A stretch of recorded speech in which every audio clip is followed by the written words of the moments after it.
Everyone? Yeah, that was good. That was good. I like that. For those of you who don't know me, I'm Dean Horace Anderson, and I'd like to welcome you to the Elisabeth Haub School of Law at Pace University.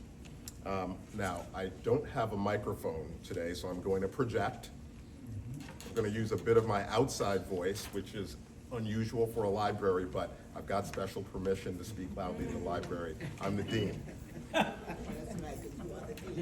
Thank you for joining us for this very special event, the dedication of the Kenneth Chamberlain Sr. Social Justice Reading Room. Now, this week holds very special significance for us here at Pace. It is Social Justice Week, a time for learning and reflection across our entire university. So first, I'd like to introduce to you our president, Marvin Krisloff, who's going to give a welcome and tell you a little bit more about this space and how we arrived at this day. All right, good afternoon, everyone. Good afternoon. All right, thank you, Dean Anderson, for the introduction and for your spectacular leadership of the Elisabeth Haub School of Law at Pace University. So I'm honored to join you today during our law school's Social Justice Week, and it's really a university Social Justice Week for the opening of the Kenneth Chamberlain Sr. Social Justice Reading Room. This is a moment of solemn reflection and also one of action and purpose. Before I begin, I want to take a minute to acknowledge several distinguished guests who have joined us, and it's possible that other distinguished guests have joined since the remarks were written. So if I have forgotten you and you feel so inclined, I would not take it remiss if you added yourself to the list. But all of you are distinguished. But here are the elected officials. Westchester County Legislator Joel Williams Johnson, White Plains Council Member Justin Brash, and White Plains Mayor Tom Roach. We can clap for everybody. New York State Assemblyman Chris Burdick. The amazing state senators Shelley Mayer. And of course, it is my privilege to welcome someone that I have been very privileged to get to know, one of our most distinguished alum, State Senate Majority Leader Andrea Stewart-Cousins.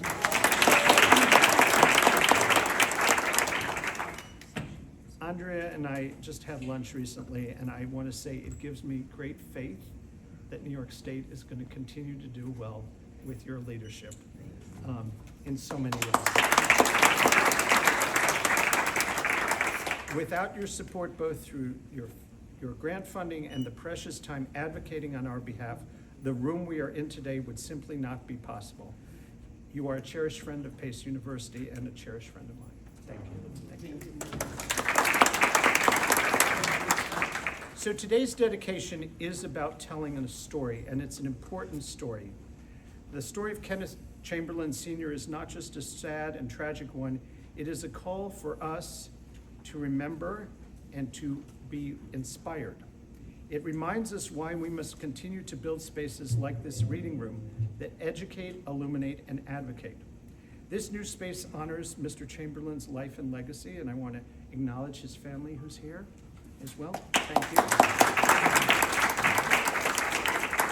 It also stands as a testament to the tireless work of those who've carried that legacy forward, including Professor McLaughlin, Professor Cohen, and alumni Mayo Bartlett and Wali Muhammad.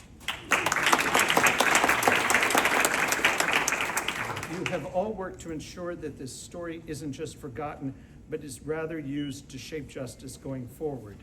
And I'm just going to pause for a second and just share with you all that I worked in the Civil Rights Division that prosecuted cases exactly like this. And I can tell you that this is not just one story. It is a story that is being repeated and continues to be repeated. And that's why it's so important that this room is here to teach the next generation of lawyers and legal professionals. At Pace University, we are committed to creating opportunity and affecting change. Here at the Elisabeth Haub School of Law, that means equipping our students with knowledge, but also moral courage to challenge systems, to defend the vulnerable, and speak truth to power. This room is part of that mission. Like our own story, and some of us were talking earlier about D.J. Henry. I hope everyone here knows the story of D.J. Henry, who was a young man who lost under the most tragic circumstances, police mistake, similar to Kenneth Chamberlain, although a different set of facts. These stories remind us that we have a lot of work to do, and that this work must be ongoing and determined and unafraid. To the students who are going to be studying here, may this room inspire your scholarship, your advocacy, and your resolve. May it remind you that real justice is never just passive. It is something we must pursue with purpose and vigor. So thank you all for being here, and I'm so glad that we have this wonderful tribute to the legacy of Kenneth Chamberlain Sr.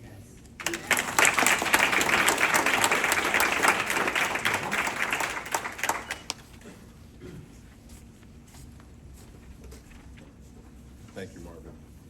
As President Krislov indicated, today's dedication carries profound meaning.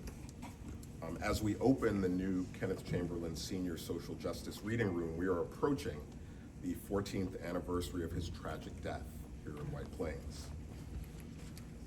The impact of his death has resonated far beyond just this community. His story has reached audiences across the nation, inspiring a movement toward compassion, accountability, and reform in law enforcement and the criminal justice system.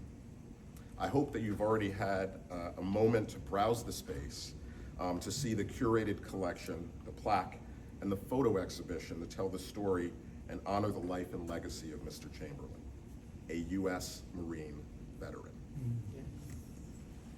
This reading room is designed to be a space for research, reflection, and dialogue, a place where students, scholars, and community members can find resources and exchange and engage meaningfully with the issues of equity, justice, and reform that shape our world today. The Chamberlain legal case holds a special connection to PACE Haub law. Our own professors, Randolph McLaughlin and Deborah Cohen, along with our alumni, Mayo Bartlett and Wali Muhammad, were among those who led the fight for justice for Mr. Chamberlain and his family. Their work is an example for our students and also a testament to the Haub Law School's enduring mission, using the law as a force for justice, accountability, and human dignity. That commitment to justice lives on through Ken Chamberlain Jr., who has carried his father's legacy forward with remarkable courage and determination. Since his father's death, he has become a leading voice for reform and has dedicated himself to advancing accountability and transparency in policing. His advocacy has informed public policy, inspired new conversations about race and justice, and deepened understanding of the urgent need for structural change. It was this work and the work that needs to continue that inspired us to create this space. I want to echo President Krislov's special thanks to Senate Majority Leader Andrea Stewart-Cousins, who worked with her colleague Senator Shelley Mayer to make the vision for this space possible and concrete. And by concrete, you know what I mean. Because of her support and belief in this project, the Kenneth Chamberlain Social Justice Reading Room will serve as both a resource for learning and a living tribute to the life and legacy of Mr. Chamberlain for generations of students and scholars to come. Thank you.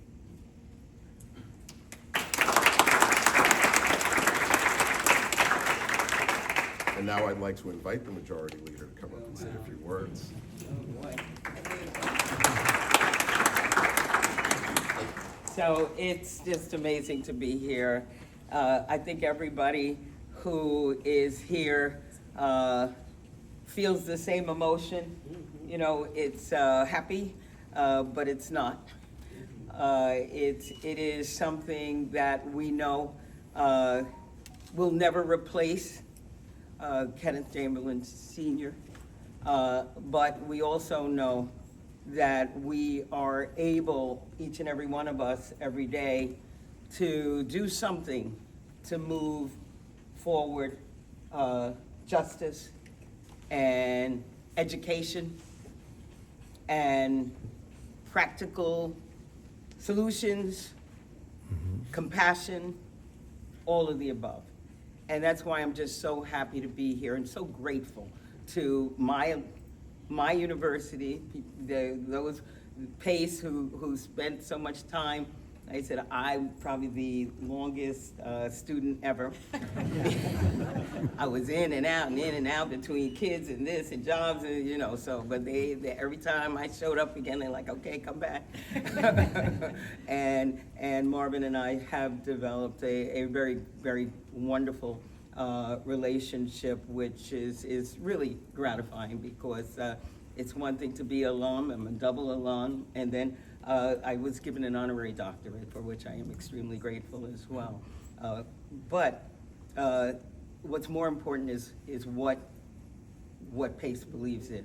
And certainly, Dean, under your leadership, your historic leadership, Elisabeth Haub Law School has really been a place that I and so many of my colleagues here come to for research, for intellectual stimulation. I've done things with them, and my colleagues have done things with them to help us solve real problems that people face in our community. So again, I thank you for your leadership. And to all my colleagues here, I see Senator Shelley Mayer, this is her district now.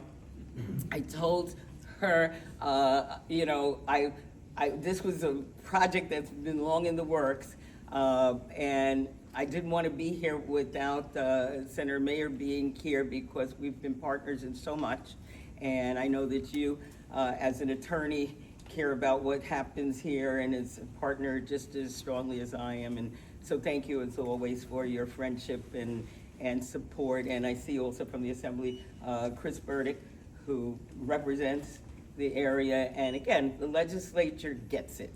We get it. Mayor Roach, to be mayor, all of, did I miss anybody? I know Jewel. Okay. We're lucky in New York, Judge. We are lucky in New York because we actually understand that this dream of America is something that we have to work at every day. And the reason why we have a crowd like this is because we actually believe in that. And when that does not work, we need to be able to examine, we need to be educated, and we need to be able to make changes that will allow it to work.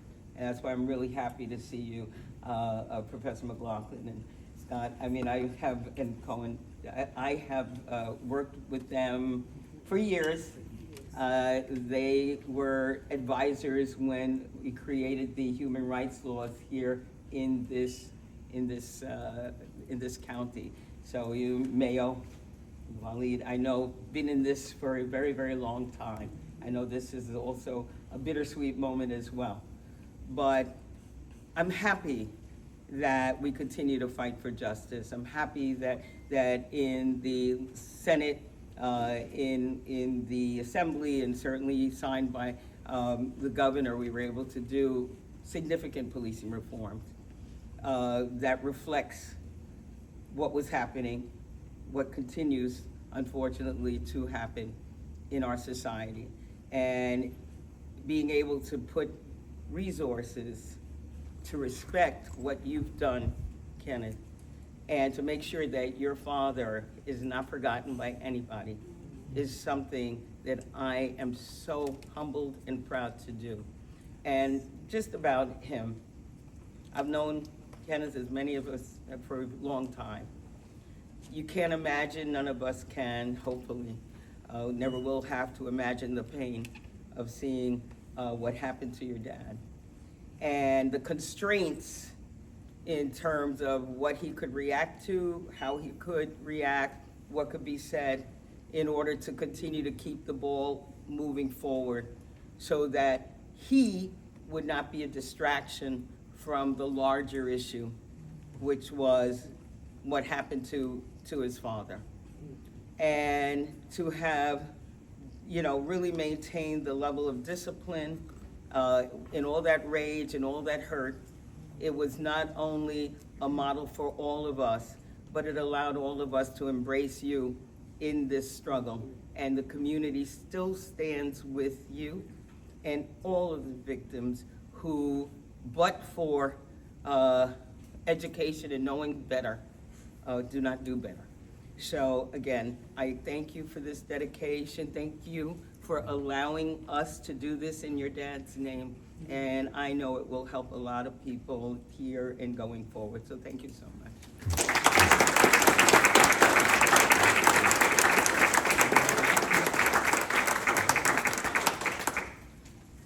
Thank you, Majority Leader, for your words, and thank you for being such a strong supporter of the work that we're doing here at Haub Law and throughout Pace University.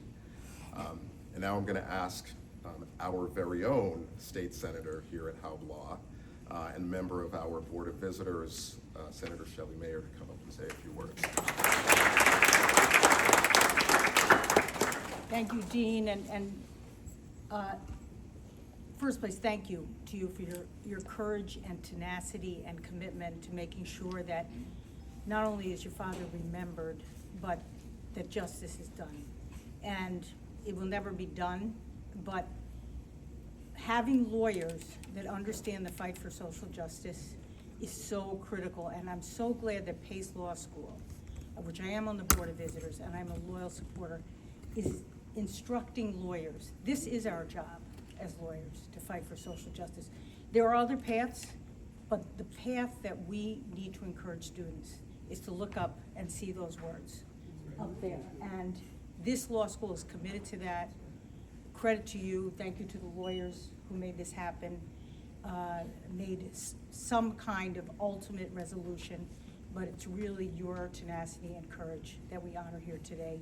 And I look forward to the next generation of law students really gaining something from the experience of being in that room, and I trust they will. So thank you to you.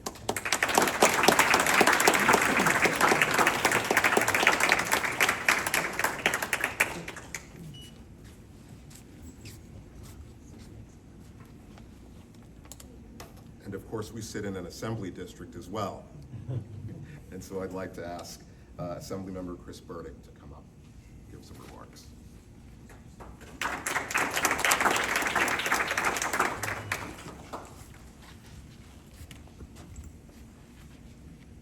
And yes, Pace Law School is in my district. And it truly is an honor to represent Pace Law School. And, you know, as been stated, you know, this is a solemn occasion. It's an occasion also, as our majority leader had said, to take some pride in at least getting some closure, at least getting some recognition. And it's truly a tribute to the memory of Kenneth Chamberlain. And it's some solace, hopefully, to the family. It's also a tribute to those who just fought in the trenches. Mayo and Wally and Deborah and Randolph, who just kept on pushing along. It's a tribute to them. But you know, it's also a testament to President Marvin Krisloff and to Dean Anderson and to the entire law school for its fierce commitment to social justice. And you know, probably the thing that struck me the most of what our majority leader had said, and that is that we here in New York, we get it, and we are as well fiercely committed to social justice. And actually, where things really turned in that regard was when in 2019, Andrea Stewart Cousins became majority leader. Because then a lot got passed. Because a lot of the legislation that just we couldn't get forward, it happened. and it happened under her inspired leadership.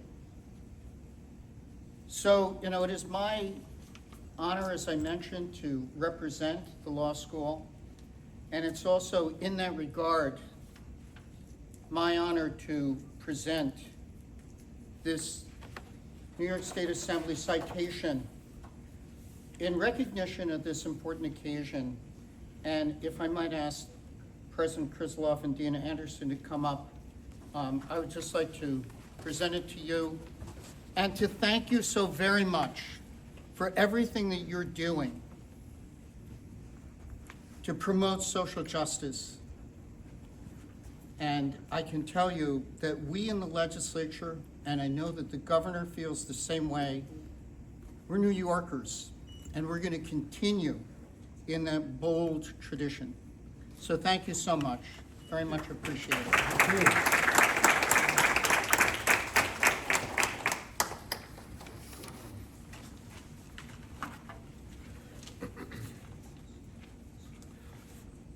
So, my next task as your MC is to introduce Professor Randy McLaughlin, who, if I were to give him the introduction he deserves, we'd be here for easily 45 minutes to an hour. I'm gonna say what I think is the most important thing that I can say about him, because this is someone who has done and led some of the most important social justice work in this county, in this state, in these United States.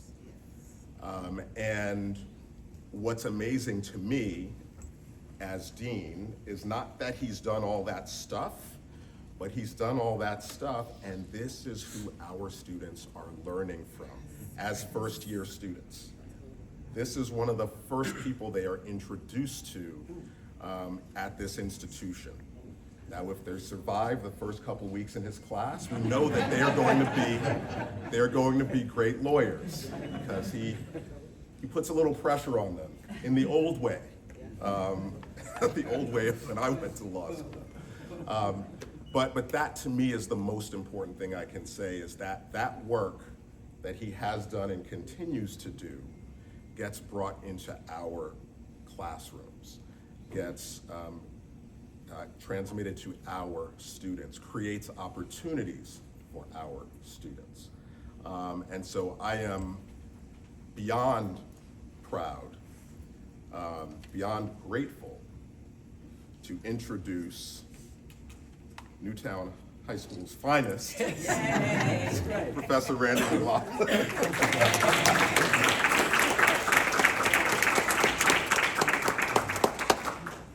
Dean Anderson, you're a hard act to follow.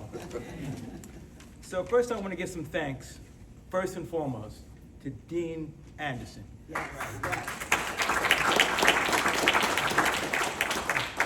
While the legal team worked on the case, we had nothing to do with the fact that this room is here. The fact that this room is here is a testament to Dean Anderson's vision and commitment to social justice. So I thank him for that. And President Krislow as well. Both of these leaders of our institution are dedicated and committed to the issues that we care about in this room. And I appreciate that immensely. But I would be... But I have to talk about one other person. She's a PACE person, not on the faculty or administration, but she's a true PACER, and that's Andrea Stewart-Cousins. Because without her leadership, without her commitment, and without her money, this wouldn't be here. So I thank you for that.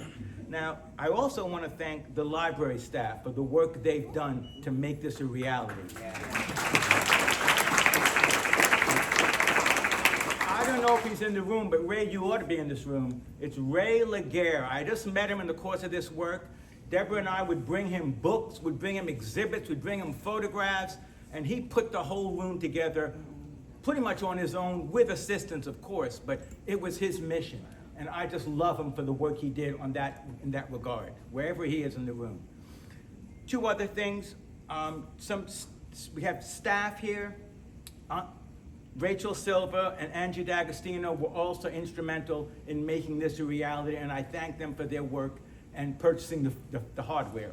I appreciate that.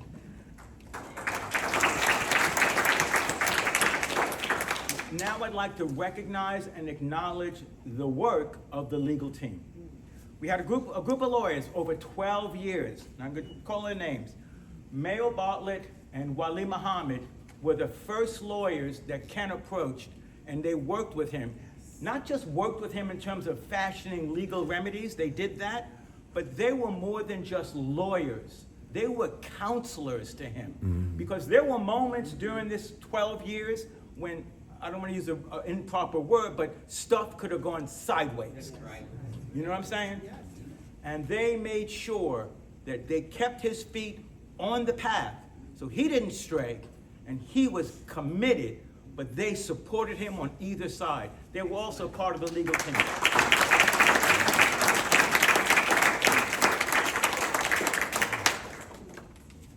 And I gotta thank my colleague, my partner, my wife, Deborah Cohen.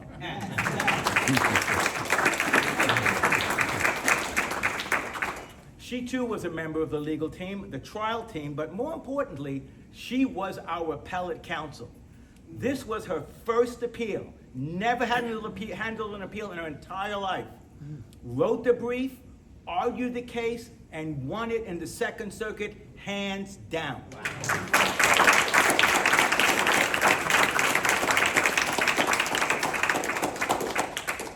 And then there's Danielle Sullivan. Danielle Sullivan, she was a student of mine. She became an intern and finally was an associate, part of the trial team and on the appellate brief. But here's what I want to say about Danielle. You know a person's commitment. You know a person's commitment by what they're willing to do. Okay? So one day, short story, one day she's on the trial team and her job, among others, was to bring these boxes with bungee cords into the courtroom. So she's unloading the bungee cords. One of them pops and hits her in the head, gashes her head. The ambulance comes to the courthouse, takes her away to White Plains Hospital. She says to the doctors, I have to get back to the courthouse. You got to get this done.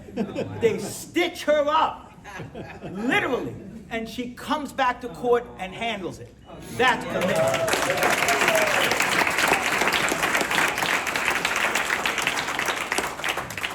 After we came back down from the Second Circuit, another team of lawyers joined us. I'm not sure any of them are here, but it's Covington Burling. It's a big firm you all know. At one point, we had 15 lawyers on our side of the table before Judge Seibel, and there were maybe 4 on the other side. And I think they realized they were in for the fight of their lives. And they made the correct decision to resolve this case and not put our client through any more pain. Finally, Ken Jr. Yes. I'm introducing him. He led this struggle for accountability. He doesn't call it justice. You don't get justice when they kill your loved one. You can't. But you can get accountability. And he turned pain into purpose. He worked steadfastly to create the first countywide police reform group, and it still functions to this very day. But part of his passion is not just for his own family, but for all families who have been through the pain he is going through. He always says, I'm a member of a club that no one wants to join. Well, every club member has seen and heard his voice, and he's lifted them up. Others who had the same struggles, and he's still doing that, and we appreciate what he's done. Now, the death of Kenneth Chamberlain was a tragedy for his family and his community. Out of that tragedy, a movement was born for police reform. And Ken has been a leader in that movement and continues to be. Now, ever since the beginning, Ken's always asked me, what should I say? And I always tell him one thing. I say, speak from your heart. Don't worry about the brain. Speak from your heart. speak truth to power, pain to purpose. Ken Chamberlain.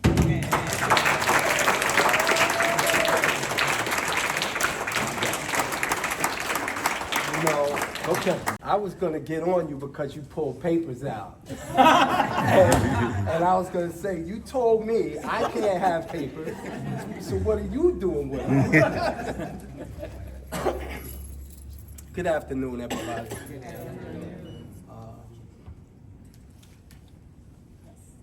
I guess first and foremost, you know, I have to give honor to God because it's because of him that I get up every morning and I can or continue to walk in my purpose. I want to just kind of say, excuse me ahead of time. If, you know, I get a little lost for words because it is a bit overwhelming. I mean, to see a reading room bearing my father's name in an institution of higher learning where justice, Come on. Sorry. where justice is taught, is pursued, and is studied, that's truly an honor. And my family and I are beyond grateful. Since my father's death, many people have heard me speak to the rule of law all the time. That the government, its agents and officials are to be held to the same set of rules that enables a fair and functioning society.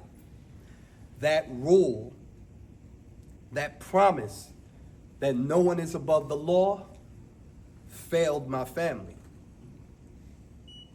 But it didn't break my faith, and it didn't stop the fight. Many people heard me throughout the years yell, "Justice for Kenneth Chamberlain Sr." Then you heard me say, "Accountability for Kenneth Chamberlain Sr." And while the two walk hand in hand, they're not the same. Justice is the vision, accountability is the work. You can't have justice without accountability because without the accountability, justice is nothing but a word. Justice is what my family prayed for. Accountability is what we demanded. Now, the system stopped the fight on paper through a settlement. But in no way should that be considered a win, because that's not what that is. Accountability is the win.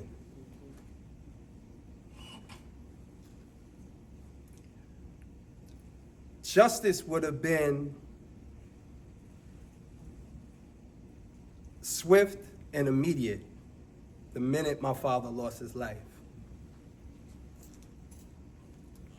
But right now, we push for accountability. So with organizations like the one I helped co-found, the Westchester Coalition for Police Reform, we push all the time to transform a culture. By transforming the culture, you can push for reform. And that is the true mission, that is the true calling. But I can't stand here today and not acknowledge my attorneys. Mayo, Wally, Randy, Deborah, Danielle. It is because of you guys that I know what a 50H hearing is. It is because of you guys that I can articulately break down summary judgment, discovery, Monell claims, and Brady violations. But seriously, you guys didn't just represent us, you stood with us. And you became more than counsel, you became family. And from the depths of my heart, my family and I.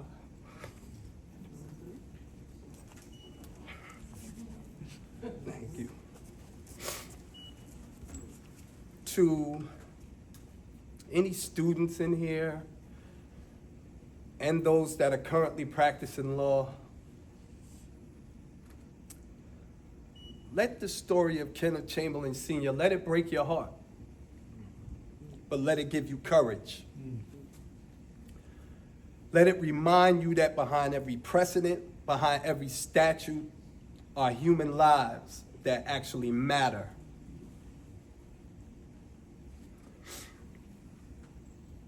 Today is about transformation.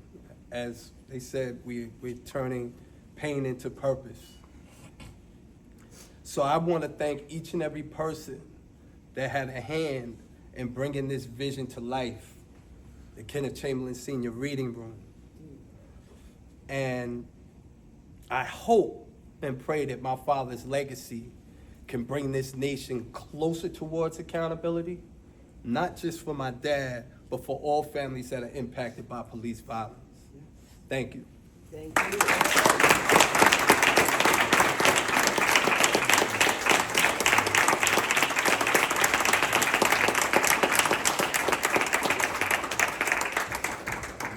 So I want to do two things in closing, maybe three things. First, I want to echo Professor McLaughlin's thanks to our library staff. Deborah Heller, Ray Laguerre, they are the managers.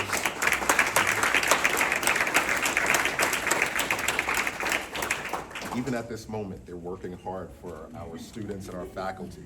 They manage space, which is a job in and of itself, and they manage information, which is a whole separate job. And they do a great job of it every day, and they did a wonderful job of it in putting together this reading room. So I just want to give them another round of applause.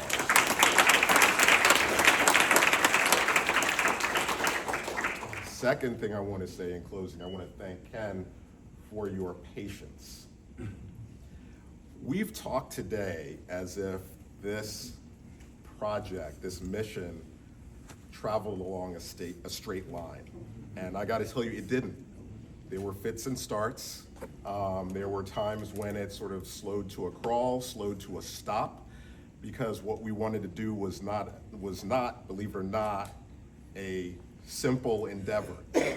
But every once in a while, I'd get a text, or I'd hear from Randy, with Ken just checking in, say, you know, how are things going? And literally every time I heard from you, I said, okay, we have to figure this out. We've got to come up with whatever the strategy is that we need to do to get over the next hump. And that's sort of the way that this happened.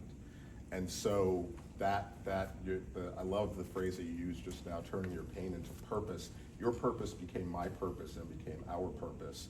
And as I said, I thank you for your patience, because you stuck with us and believed in us as we sort of navigated making today actually come to fruition. So thank you for the larger example that you give to all of us, and also for what you've taught us here at Haub Law School.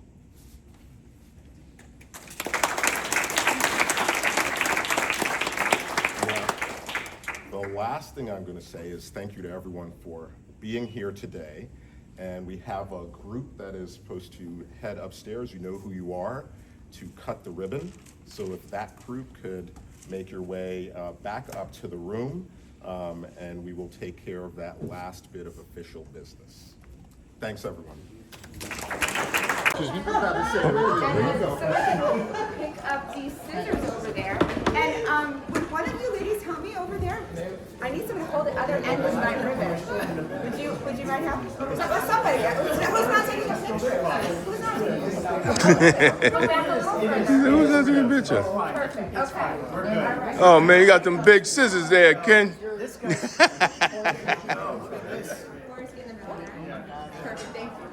All right, now these do really cut, okay? So They you have do? to be ready to I was cut. wondering if they were. Cut, and I'm gonna be telling you, okay? Thought they were just So you're gonna props. hold as if you're cutting. Hey, man, you better stop Open looking them back. up there. Be careful, Ken. And we're gonna make sure. Demetra, you got everybody. Do not cut yet. Okay, he's not there. Demetra, got everybody in. Demetra's gonna tell us when he is ready. Go ahead. We good? Yeah.